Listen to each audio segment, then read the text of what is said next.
어, 이게 제일 컸는데요. 저는 이제 안 할 줄 알았는데 바이든이 사퇴를 해버렸어요. 근데 자기 의지는 좀 아닌 것 같아. 자기는 선거운동 계속 한다고 그 언론의 반발 기사도 내기는 냈었는데 그냥 날아가 버렸어요. 네, 관련한 기사부터 먼저 보겠습니다. 네, 바이든이 민주당 대선 후보에서 사퇴하겠다고 현지 시간 21일에 발표했습니다. 남은 기간 대통령으로서 의무를 다하는 데 집중하겠다며 사퇴했는데요. 그리고 카멀라 해리스가 민주당 대선 후보가 되는 것에 대해 전폭적인 지지와 지원을 표명한다고 했습니다. 결과적으로 이제 대세의 흐름을 인정을 하고 좀 더 나은 뭐 득표율을 위해서 이거를 한 것도 같습니다만 저는 솔직히 이 뭔가 결정적인 약점이 나와서 그런 게 아닌가라는 의심도 좀 해봅니다. 결정적인 약점. 네. 어떤 거요? 저는 이번 그 트럼프 저격의 배후에 바이든과 연루된 어떤 증거가 확보가 돼서 그거가 터졌을 때의 폭발력을 생각해가지고 지금 바이든을 미리 주저앉힌 게 아닌가라는 생각을 해본다는 거죠. 그러니까 이제 바이든이 시켜서 그렇다고 주장하는 건 아니고 어찌됐거나 누군가 이걸 주도한 세력이 있을 거 아니에요? 이 사람이 그냥 평범하게 학교 다니는 학생이거나 무슨 뭐 우연히 돌발적으로 우발적으로 한 사람 아니야.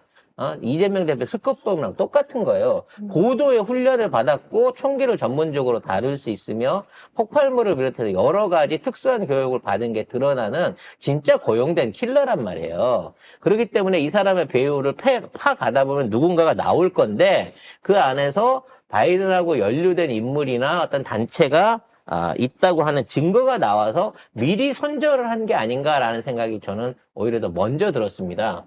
왜냐하면 바이든하고 카멜라 해리스하고 바꿨다고 해서 카멜라 해리스가 바이든보다 영향력이 높고 표를 더 얻는다? 저는 그거는 아니라고 생각해요.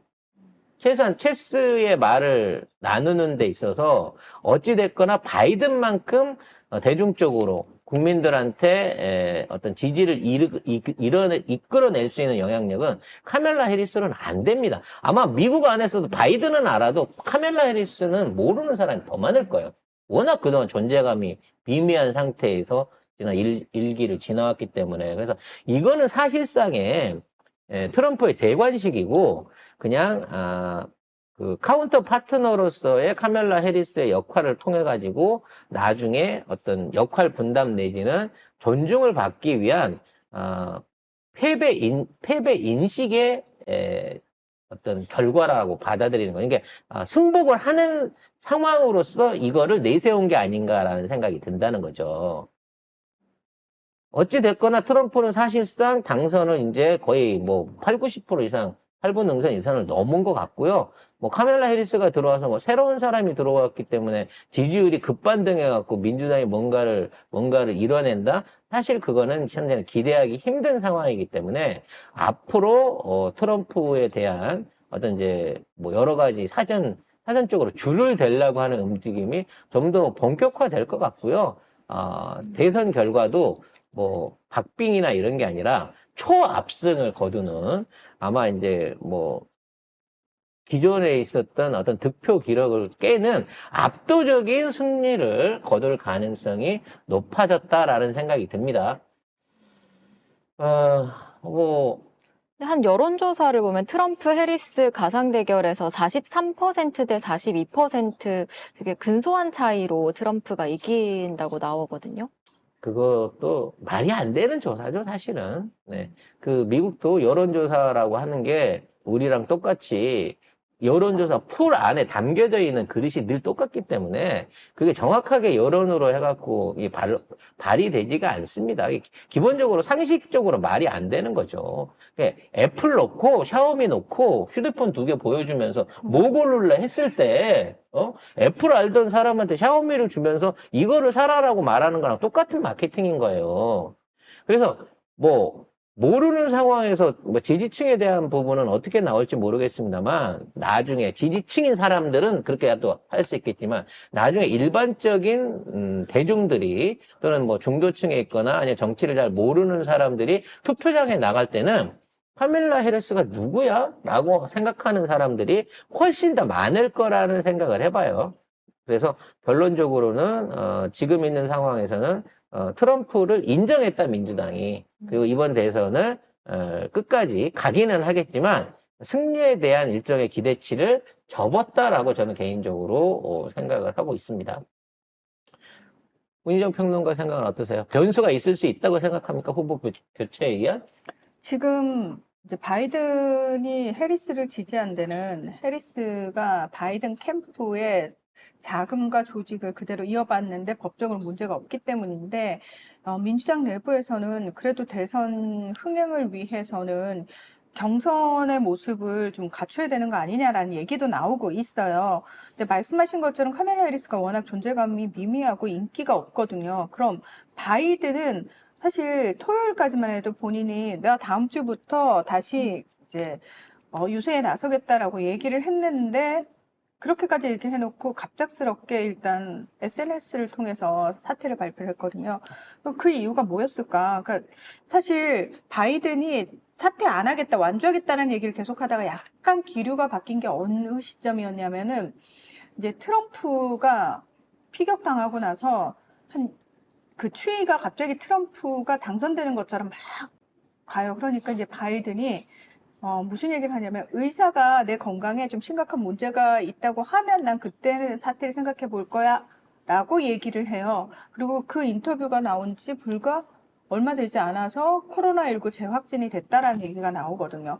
그러면서 이제 주말에 이제 재택으로 들어간 거고, 격리 중에 예. 바뀌어버리는 거죠. 그렇죠. 격리가 된 상황이었고, 지난 주말 중으로 뭔가 결과가 나오지 않겠느냐는 얘기를 미 언론들이 막 하기 시작해요. 근데 토요일 아침까지도, 우리 시각으로 토요일 아침까지도 바이든이 나 완주할 거야, 다음 주에 나 유세 나갈 거야 라고 얘기를 했는데, 저는 사실 바이든 입장에서 이제 해결했어야 되는 문제가 몇 가지가 있어요. 첫 번째가 뭐냐면, 자기가 어쨌든 아들 헌터 바이든이 재판을 받고 있어요. 그래서 아버지가 다시 대통령이 되면은 아들한테 그래도 조금 힘이 되지 않을까라는 생각을 했을 것 같아서, 이제 자기와 체인지를 하는 과정에서 어쨌든 민주당 주요 세력들한테 본인이 약속을 받아야 될 것들이 몇 가지가 있었는데, 그 중에 이제 저는 헌터 바이든 얘기가 있었을 것 같고, 또 하나가 바이든 입장에서는 본인이 그래도 어느 후보하고 트럼프가 붙어도 미셸 오바마를 제외하고는 다 자기가 이긴단 말이에요.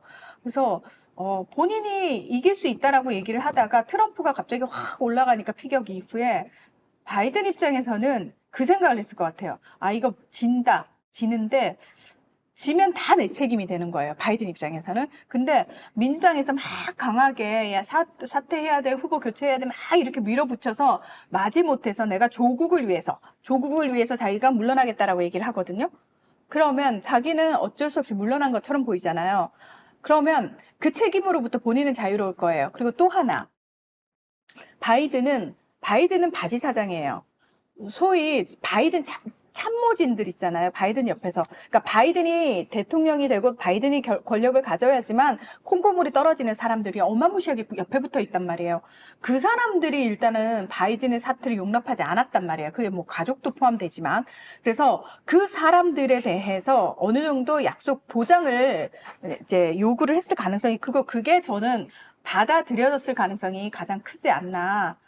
그래서 바이든 입장에서는 지금 이렇게 사퇴하는 모습이 바이든 개인으로 봤을 때는 결코 손해보는 장사가 아니다. 그리고 민주당 입장에서는 사실은 민주당은 이렇게 후보가 사퇴하게 되면은 민주당이 가지는 데미지가 더 커요. 왜? 앞으로 또다시 대선을 치를 건데, 계속 대선을 치를 건데, 만약에 후보가 중간에 토론회라든지 또는 어떤 부적절한 모습을 보였다라고 해가지고 사퇴 요구가 좀 빗발친다고 해서 또다시 교체할 것이냐. 사실 그렇게 되면은 민주당 후보에 대한 신뢰감이 떨어지는 거거든요. 내부 검증 시스템이 없다고 욕을 먹게 되는 거니까요. 그렇죠. 그래서 민주당 자체가 사실 흔들릴 수 있는 가장 큰 위험을 저는 떠안은 거라고 봐요. 민주당이 좋아지는 게 아니고. 왜? 카밀라 해리스가 설사 되더라도 카밀라 해리스가 지금까지 11개 여론조사를 돌려보니까 카밀라 해리스랑 트럼프랑 붙여도 트럼프가 다 이겨요. 그래서 저는 이거 약간 해리스가 지는 건 기정사실인데 모든 책임과 그 실패, 그 패배의 책임을 가장 힘이 없는 해리스한테 딱 지우기 위한 어떤 약속된 그림이 아닐까. 제가 민주당 다른 경선 후보라면 저 안 나오거든요. 왜냐하면 이번 싸움은 진 거야. 누가 나가도 지는 거니까. 지는 거야. 지는 건데 내가 굳이 나가가지고 그 패배의 책임을 내가 내 이름으로 떠안을 필요는 없거든요. 그러니까 민주당 입장에서도 가장 만만한 사람이 해리스예요. 해리스도 본인은 어차피 존재감 없어요. 그러면 해리스는 왜 그 자기를 희생양으로 삼으려고 하는데 그걸 받느냐? 딴 거 아닙니다. 어차피 본인이 부통령으로 존재감 없었는데 대선 후보가 되는 거잖아요. 일단 대선 후보를 한번 딱지를 붙이는 것 자체가 해리스 입장에서는 엄청난 타이틀이 되는 거예요. 미국 정치인들은 잘 아시다시피 중간에 내가 고위직을 맡고 있을 당시가 중요한 게 아니에요. 이 사람들은 미국은 자본주의 사회예요, 철저하게. 그래서 본인이 맡았던 그 가장 높은 타이틀 있죠. 공직자, 그 가장 높은 타이틀로 퇴임 이후에 그 직을 나온 이후에 활동을 해요. 뭘 하느냐? 이걸 가지고 책을 쓰고 이걸 가지고 강연을 하러 다니고 이러면서 돈을 어마무시하게 벌고 있거든요. 힐러리 클린턴도 마찬가지. 버락 오바마도 마찬가지예요. 미셸 오바마도 마찬가지. 그거 가지고는 돈 벌게 하고 있는 거예요. 정치 엔터테인먼트를 그렇죠. 하게 되는 거죠. 앞으로. 그런 상황에서 해리스가 손해가 될 건 없어요. 내가 부통령이었고 내가 민주당 대선 후보까지 했어. 설사 내가 지더라도 자기는 민주당 대선 후보 출신인 거예요. 그럼 그거 가지고 본인은 돈을 어마무시하게 벌 수 있는 거예요. 그래서 손해보는 선택이 아니었다. 바이든 입장에서도 절대 손해보는 선택이 아니었고 해리스 입장에서도 손해보는 선택이 아니다. 단 민주당은 그냥 손해보는 선택이지만 했다. 여기서 가장 큰 이득은 트럼프다. 뭐 이렇게 정리를 해드리고 싶네요.